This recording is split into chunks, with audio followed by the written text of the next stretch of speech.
आज हम पढ़ने वाले हैं कक्षा 9th के गणित में प्रश्नावली 1.1। इसके अंदर पहला सवाल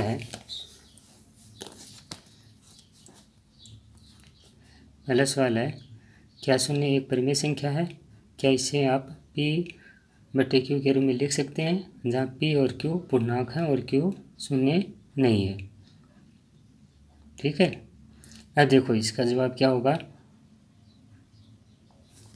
हाँ, पहले क्वेश्चन है, इसका आंसर क्या होगा? हाँ। क्यों? क्योंकि देखो परिमेय संख्या है, उसकी पहचान क्या होती है भाई, उसको हम P/Q यानी P/Q के रूप में लिख सकते हैं, जहाँ पर Q है वो शून्य नहीं होना चाहिए। ठीक है, तो हमें पूछा है कि भाई शून्य एक परिमेय संख्या है या नहीं, यह बताना है। तो P की जगह पर यदि हम शून्य लेंगे और Q की जगह पर शून्य के बजाय यानी 0 के बजाय 1, 2, 3 ऐसे अगर हम संख्या लें तो देखो P/Q के रूप में 0/1, 0/2, 0/3 ऐसे आप और भी ले सकते हो। तो यहाँ पर देखो परिमेय संख्या P/Q के रूप में लिखी गई ना। अब अगर इसको सॉल्व करेंगे तो आप सभी जानते हैं भाई, शून्य के अंदर यदि किसी भी संख्या से भाग दिया जाए तो उसका आंसर तो शून्य होगा, लेकिन ये एक परिमेय संख्या है। तो पहले प्रश्न का जवाब क्या होगा? हाँ। और इसके आगे जो पूछा है भाई क्या आप इसे P/Q के रूप में लिख सकते हैं, तो इसके लिए आप ये एग्जाम्पल है ये लिख सकते हो। समझ में आ गया?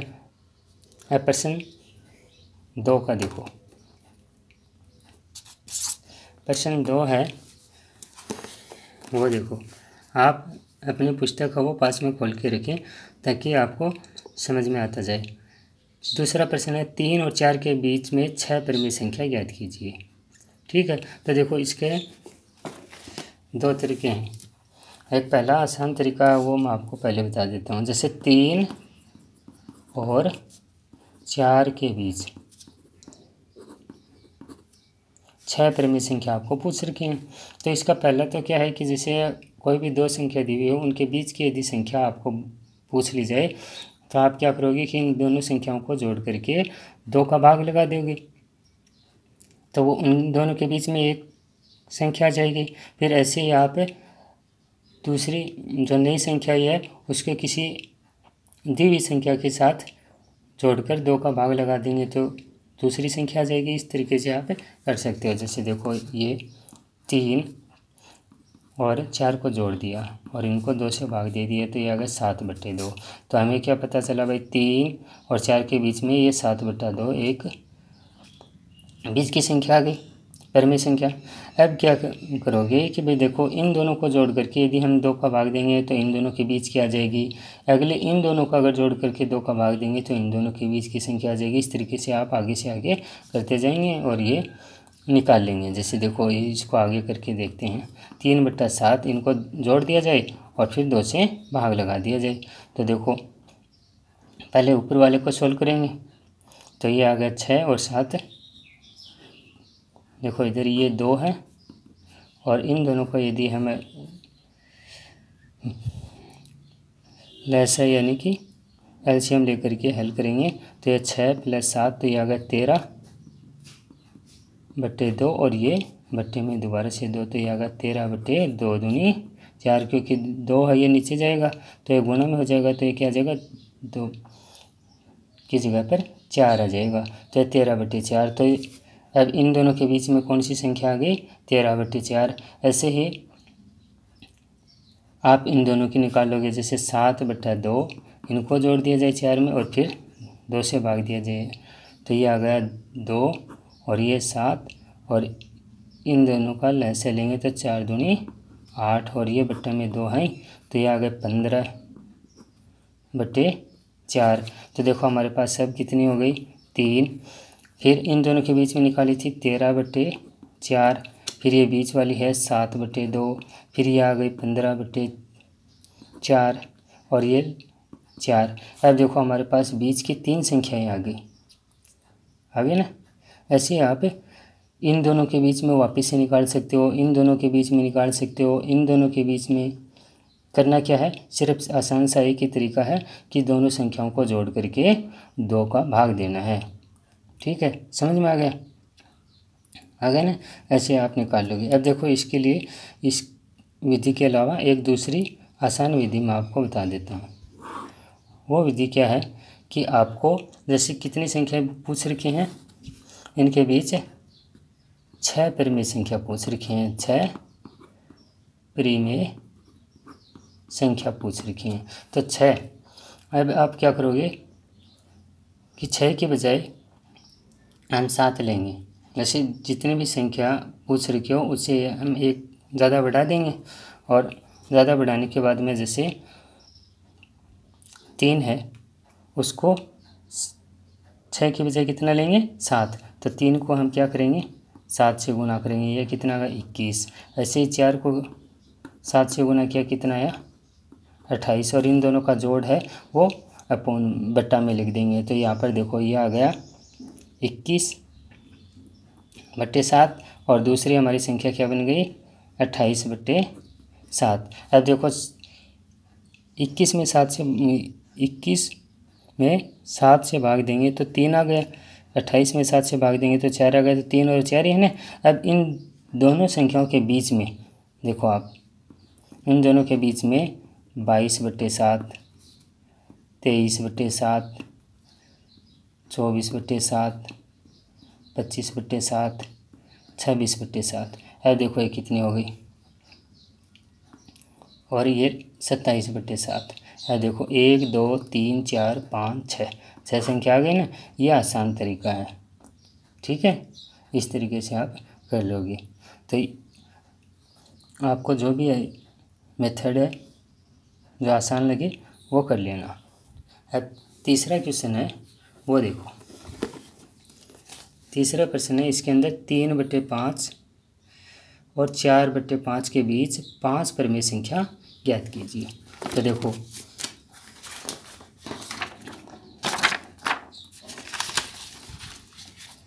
तीसरा जो सवाल है इसमें संख्या कौन सी दे रखी है, 3/5 और 4/5, इन दोनों के बीच में, और परिमेय संख्या कितनी है, 5 पूछ रखे हैं। तो जैसे मैंने आपको बताया कि इसमें से एक ज़्यादा बढ़ा करके आप सॉल्व कर लोगे। तो क्या करना है आपको कि 5 है, इससे एक ज़्यादा बढ़ा दिया तो कितने हो गए, 6। तो आप क्या करोगे कि जो ये दोनों तरफ जो संख्या दी हुई हैं इनको ऊपर नीचे 6 से गुणा कर देंगे। ऐसे देखो 4/5 को भी 6 से गुणा कर देंगे, तो ये आ गया 18/30, और ये आ गया 24/30। अब देखो इन दोनों के बीच में हम लिख देंगे कि 18 के बाद में 19/30, 20/30, 21/30, 22/30, 23/30। अब देखो आपको सिर्फ 5 पूछ रखी हैं, 3 और 2 5 आ गए ना। ये आपका आसान तरीका है। और बाकी आप जब पिछले क्वेश्चन के अंदर आपको ये दोनों संख्याओं को जोड़ कर 2 से भाग देने वाली ये मेथड अगर आती है, ये अगर आसान लगे तो आप इस तरीके से भी दोनों संख्याओं को जोड़ करके फिर 2 से भाग देना, फिर आगे जो संख्या है उन दोनों को आपस में कर लेना। इस तरीके से आप ये भी कर सकते हो। ये इसमें क्या है कि ये मेथड है ये काफ़ी लंबी हो जाती है बजाय कि ये दूसरी वाली मेथड की। ठीक है, अब देखो इसके अंदर जो लास्ट क्वेश्चन है एक्सरसाइज 1.1 में चौथा क्वेश्चन है। इसके अंदर दे रखा है कि भाई नीचे दिए गए कथन सत्य हैं या असत्य, कारण के साथ अपने उत्तर दीजिए। कारण भी बताना है। पहला प्रश्न है, प्रत्येक प्राकृत संख्या एक पूर्ण संख्या होती है। तो देखो क्वेश्चन नंबर 4 के अंदर पहला दे रखा है। भाई पहले तो आप ये समझो भाई प्राकृत संख्या कौन सी होती है। तो देखो प्राकृत संख्या है वो 1 2 3 इससे शुरू होती है और अनंत तक जाती है। पूर्ण संख्या है वो 0 1 2 3 ऐसे शून्य से शुरू होती है और अनंत तक जाती है। तो आपको ये पूछ रखा भाई प्राकृत संख्याएं पूर्ण संख्या है या नहीं है। तो देखो पूर्ण संख्याएं के अंदर सभी प्राकृत संख्या 1 2 3 अनंत तक यह शामिल हो जाती हैं। तो इसका आंसर क्या होगा, हाँ। ठीक है, अब कथन आपको पूछ रखा है भाई सत्य है या असत्य, तो इसके जवाब में आप सत्य लिख देंगे। भाई ये सत्य है, क्यों? क्योंकि सभी प्राकृत संख्याएं पूर्ण संख्याओं में शामिल होती हैं। ठीक है, समझ में आ गया। दूसरा इसके अंदर पूछ रखा है भाई प्रत्येक पूर्णांक एक पूर्ण संख्या होती है। प्रत्येक पूर्णांक एक पूर्ण संख्या होती है। तो देखो पूर्णांक है वो क्या है कि माइनस में भी हो सकता है, जैसे -3 -2 -1 ऐसे, और 0 1 2 3 ऐसे ये चलता जाएगा, यानी कि माइनस से लेकर के और सभी पूर्ण संख्याओं तक होता है। अब प्रत्येक पूर्णांक एक पूर्ण संख्या होता है। पूर्ण संख्या मैंने आपको बताया ऊपर, ये तो है पूर्णांक, और ऊपर वाले क्वेश्चन में मैंने पूर्ण संख्या 0 से शुरू होनी बताई आपको। तो देखो पूर्णांक है उसके अंदर तो माइनस की यानी ऋणात्मक संख्या वो भी शामिल होती हैं, जबकि पूर्ण संख्या में 0 से अनंत तक जाती हैं। तो इसका मतलब कि सभी जो पूर्णांक की जो संख्याएं हैं वो पूर्ण संख्याएं नहीं होती। तो ये कथन क्या हो गया, असत्य। और इसके जवाब कारण के लिए आप लिख सकते हो कि -2 एक पूर्ण संख्या है, एक पूर्ण संख्या है, या -1 भी लिख सकते हो, जबकि -2 एक सॉरी गलत बोल गया, पूर्णांक है, एक पूर्णांक है, पूर्ण संख्या। -2 एक पूर्ण संख्या नहीं है। ठीक है, यानी कि -2 है वो पूर्णांक के अंदर शामिल होता है। पूर्ण संख्या तो 0 से शुरू होगी, तो ये -2 एक पूर्ण संख्या नहीं है, ये कारण में लिख सकते हैं। अब देखो तीसरा जो है इसके अंदर, इसमें दे रखा है भाई प्रत्येक परिमेय संख्या एक पूर्ण संख्या होती है। तो देखो परिमेय संख्या है वो P/Q यानी P/Q के रूप में, जहाँ पर Q है वो 0 नहीं है, इस रूप में लिखा जा सकता है। तो वो जैसे मान लो कि 7/2 वो भी एक परिमेय संख्या है, 3 है परिमेय संख्या है, ऐसे आप और भी लिख सकते हो। और पूर्ण संख्या है वो आप जानते हो, जैसे ऊपर वाले क्वेश्चन में बताया था भाई 0 से शुरू करके 0 1 2 3 ऐसे ही, और ये अनंत तक जाती हैं। तो देखो पूर्ण संख्याएं हैं वो 0 से शुरू होती है और अनंत तक जाती हैं, और परिमेय संख्या है वो क्या है कि बट्टे में भी आती हैं। ठीक है, अपूर्ण में भी आती है नहीं आती, जबकि पूर्ण संख्या के अंदर हम संख्याओं को 1 2 3 इसी रूप में लिखते हैं। तो ये तीसरा जो कथन जो हमें दिया हुआ है ये भी क्या है, एक असत्य है। ठीक है, समझ में आ गया, ये ऐसे हो जाएगा।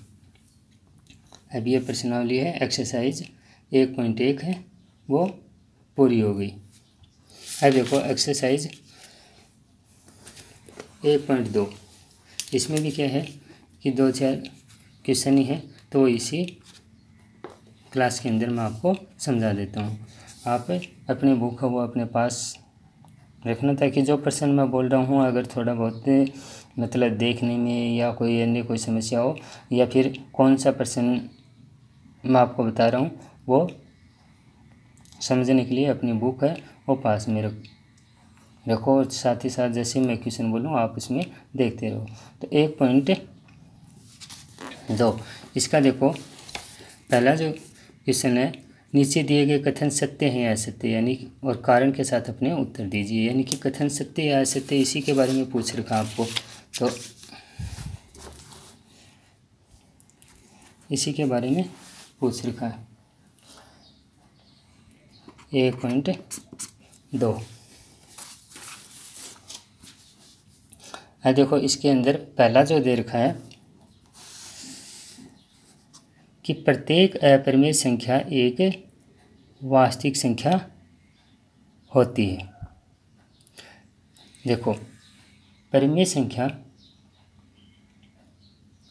तो मैंने आपको बताई थी भाई पी अपॉन क्यू के रूप में। भाई परिमेय संख्या है वो तो आपको पी अपॉन क्यू के रूप में बताई थी, जहाँ पर क्यू है वो 0 नहीं है। और अपरिमेय संख्या जैसे मान लो कि रूट वाली कोई संख्या होगी जिनका मतलब वर्ग है वो नहीं निकलता, जैसे √3 ये या पाई है, ठीक है ना, एक्सेट्रा। अब प्रत्येक अपरिमेय संख्या एक वास्तविक, तो देखो वास्तविक संख्या के अंदर परिमेय और अपरिमेय दोनों शामिल होते हैं, तो ये क्या है, सत्य है, ठीक है। तो पहला जो क्वेश्चन है उसके अंदर जो कथन हमें दिया हुआ है, प्रथम कथन जो दिया हुआ है उसका जवाब क्या होगा, सत्य है, ठीक है। दूसरा जो है कि संख्या रेखा पर प्रत्येक बिंदु √m के रूप में होता है जहाँ पर m एक प्राकृत संख्या है। अब देखो ये गलत हो गया, क्यों हो गया गलत, क्योंकि देखो √m के रूप में हम ले सकते हैं भाई, जो संख्या रेखा है मान लो कि 0 1 2 या इधर -1 -2 ऐसे जो लिखेंगे, तो इसके अंदर क्या है कि प्रत्येक जो पॉइंट होगा यहाँ पर जितने भी अगर हम छोटे से छोटे पार्ट्स के अंदर अगर हम बांटेंगे तो प्रत्येक बिंदु √m के रूप में तो हो सकता है, लेकिन m एक प्राकृत संख्या है, ये गलत हो गया, क्योंकि प्राकृत संख्या है ज़रूरी नहीं। प्राकृत संख्या के अंदर क्या होता है कि 1 2 3 और अनंत तक जाते हैं, लेकिन √m के अंदर मान लो कि यहाँ पर √5 दिया हुआ हो तो ये प्राकृत संख्या थोड़ी है, √7 दिया हुआ हो तो ये एक प्राकृत संख्या नहीं है, ठीक है। तो ये दूसरा कथन है वो क्या होगा, असत्य, और पहले वाला कथन क्या था, सत्य था, ठीक है। अब इसके अंदर जो तीसरा दिया हुआ है कथन कि प्रत्येक वास्तविक संख्या एक अपरिमेय संख्या होती है, तो वो जैसे मैंने पहले जो कथन का जवाब देते समय आपको बताया था कि वास्तविक संख्या में परिमेय और अपरिमेय दोनों आते हैं, तो प्रत्येक वास्तविक संख्या वो एक अपरिमेय संख्या होती है, ये गलत हो गया, क्योंकि वास्तविक संख्या के अंदर परिमेय संख्या भी शामिल होती हैं, तो ये भी क्या हो गया, असत्य, ठीक है। ये तीसरे वाला है वो भी हो गया। अब देखो प्रश्न 2 है, क्या सभी धनात्मक पूर्णांकों के वर्गमूल अपरिमेय होते हैं, यदि नहीं तो एक ऐसी संख्या का वर्गमूल का उदाहरण दीजिए जो एक परिमेय संख्या है। क्या देखो पहले पूछ रखा है भी क्या सभी धनात्मक पूर्णांक, जैसे धनात्मक पूर्णांक 1 2 3 4 मान लो कि ये संख्या हम लेते हैं, तो इन पूर्णांकों के वर्गमूल अपरिमेय होते हैं, नहीं। जैसे देखो यहाँ पर √4 है तो इसका आंसर 2 आ गया, तो 2 तो क्या है, एक परिमेय संख्या है, जबकि रूट मान लो कि 2 का अगर हम करें तो ये क्या आ गई, अपरिमेय संख्या आ गई, अपरिमेय संख्या आ गई, तो इसका आंसर क्या होगा, नहीं, सभी धनात्मक पूर्णांकों के वर्गमूल अपरिमेय नहीं होते हैं, ठीक है। अब ये पूछ रखा है भाई यदि नहीं तो एक ऐसी संख्या का वर्गमूल का उदाहरण दीजिए जो एक परिमेय संख्या है, तो हमने ये 4 का उदाहरण ये ले लिया, ये आप करके दिखा दोगे, तो 2 का आंसर है वो समझ में आ गया। अब देखो अगला है, इसी में दिखाइए 3 का प्रश्न है, दिखाइए कि संख्या रेखा पर √5 को किस प्रकार निरूपित किया जा सकता है। तो देखो √5 को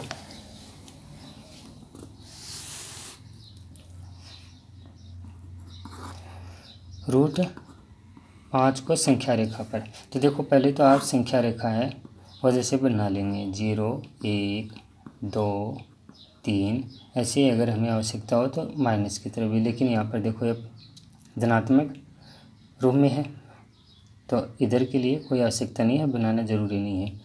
अब √5 को हम कैसे लिखेंगे, देखो √5 को हम 2 का स्क्वायर प्लस 1 का स्क्वायर इस रूप में लिख सकते हैं, यानी कि देखो संख्या रेखा पर किसी भी संख्या को वर्गमूल की संख्या को हमें दिखाने के लिए हम क्या करेंगे कि समकोण त्रिभुज होता है ना, तो इसकी जो दो भुजाएं होती हैं, आधार और लंब, ये कर्ण है ऊपर वाला। तो देखो कर्ण है, इसका मान क्या होता है कि आधार और लंब इन दोनों के स्क्वायर का जोड़ है वो होता है। तो हम यहाँ पर एक संख्या है वो तो नीचे लेंगे और एक ऊपर लेंगे। और देखो यहाँ पर ये 2 का स्क्वायर है, तो यहाँ पर जैसे हमने यहाँ तक ये दो ले लिया और फिर ऊपर 1 ले लिया। भाई जितना ये गैप है, जैसे 1 सेंटीमीटर का है तो यहाँ पर भी 1 सेंटीमीटर का ही आ गया।